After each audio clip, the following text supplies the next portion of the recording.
ఓం శుక్లాం భరధరం విష్ణుం శశివర్ణం చతుర్భుజం ప్రసన్నవదనం ధ్యాయే సర్వవిఘ్నోపశాంతయే. ఓం పార్థాయ ప్రతిబోధితాం భగవతా నారాయణేన స్వయం వ్యాసేన గ్రథితాం పురాణమునినా మధ్యే మహాభారతం. అద్వైతామృతవర్షిణీం భగవతీం అష్టాదశాధ్యాయినీం అంబా త్వామనుసంధామి భగవద్గీతే భవద్వేషిణీం.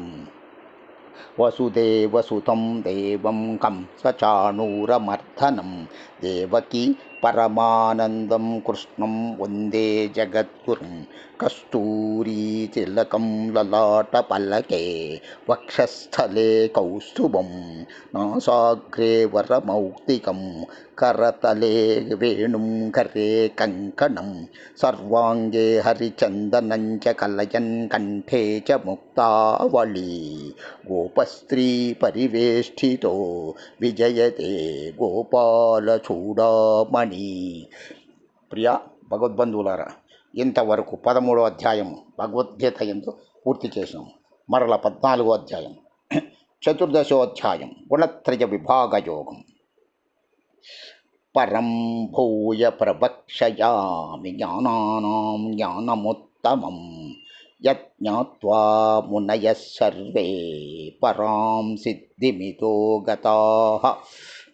శ్రీ భగవానుడు పలికను, జ్ఞానములో అత్యుత్తమమైన పరమజ్ఞానమును నీకు మరల తెల్పబోచున్నాను. ఆ పరమజ్ఞానమును తెలిసికొనిన మునులు సంసార బంధముల నుండి విముక్తులై పరమసిద్ధిని పొందిరి.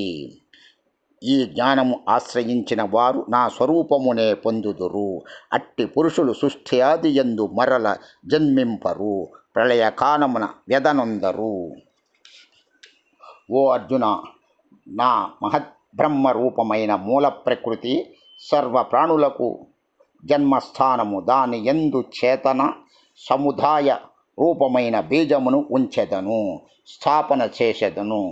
ఆ జడ చేతన సంయోగము వలననే సర్వభూతముల ఉత్పత్తి జరుగును. ఓ అర్జున, నానా యోనులయందు జన్మించు ప్రాణులను తన గర్భమున ధరించు మూల ప్రకృతియే ఆ ప్రాణులకు తల్లి. బీజస్థాపన చేయు నేను వాటికి తండ్రిని. అనగా సర్వ ప్రాణులకును ప్రకృతియే తల్లి, నేనే జనకుడను. ఓ అర్జున, ప్రకృతి నుండి ఉత్పన్నములైన సత్వ రజస్థమో గుణములు నాశనము లేని జీవాత్మను శరీరమున బంధించును. ఓ అర్జున, ప్రకృతి నుండి ఉత్పన్నములైన సత్వ రజస్థమో గుణములు నాశనము లేని జీవాత్మను శరీరమున బంధించును. ఓ పాపరహితుడా, ఈ మూడింటిలో సత్వగుణము నిర్మలమైనది కనుక ప్రకాశమైనది, వికారరహితమైనది. కానీ అది సుఖ సాంగత్యము వలన, జ్ఞానాభిమానము వలన మనుజుని బంధించును. అర్జున, రజోగుణము రాగాత్మకము, అది కామము, ఆసక్తుల నుండి ఉత్పన్నమగునని ఎరుంగుము. అది జీవాత్మను కర్మల యొక్కయు కర్మఫలముల యొక్కయు సాంగత్యముతో బంధించును.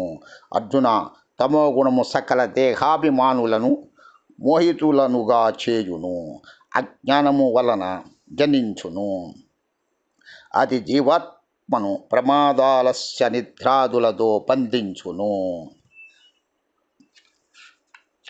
ఓ అర్జున, సత్వగుణము జీవుని సుఖములలో నిమగ్నము చేయును. రజోగుణము కర్మల యందు నిమగ్నునిగా చేయును. తమోగుణము జ్ఞానమును కప్పివేసి ప్రమాదాదులలో ముంచివేయును. ఓ అర్జున, రజస్తమో గుణముల ననచి సత్వగుణము వృద్ధి చెందును. సత్వగుణముల ననచి రజోగుణము వృద్ధి చెందును. అట్లే సత్వ రజోగుణముల ననచి తమోగుణము వృద్ధియగును. శరీరేంద్రియముల యందును అంతఃకరణముల యందును చైతన్యము వివేక శక్తి ఉత్పన్నములైనప్పుడు అతనిలో సత్వగుణము వృద్ధి చెందినదని తలంపవలెను. ఓ అర్జున, రజోగుణము వృద్ధి అయినప్పుడు లోభము, ప్రవృత్తి, ప్రాపంచిక విషయముల యందు ఆసక్తి, స్వార్థబుద్ధితో సకామ భావముతో కర్మాచరణము అశాంతి విషయ భోగముల యందు లాలస అనునవి ఉత్పన్నములగుచుండును. విషయ భోగముల యందు లాలస ననునవి ఉత్పన్నములగుచుండును. ఓ అర్జున, తమోగుణము అధికమైనప్పుడు అంతఃకరణమునందును ఇంద్రియముల యందును వివేక శక్తి నష్టమగును. కర్తవ్య కర్మల యందు విముఖత ప్రమాదము అనగా అంతఃకరణమును మోహింపజేయు వ్యర్థ చేష్టలు, నిద్రాది వృత్తులు మొదలగునవి ఉత్పన్నములగుచుండును. సత్వగుణము వృద్ధి చెందినప్పుడు మనుజుడు మరణించినచో అతడు ఉత్తమ కర్మలను ఆచరించు వారు చేరడి నిర్మలములైన స్వర్గాది దివ్యలోకమును పొందును. ఓం నమ శివాయ. నమ శివాయ. సమస్త సన్మంగళాని భవంతు. సర్వే జనా సుఖినో భవంతు. లోకా సమస్తా సుఖినో భవంతు. 14వ అధ్యాయము గుణత్రయ విభాగ యోగం 1 నుంచి 14 వరకు తెలియజేసినాము. ఓం నమ శివాయ. నమ శివాయ.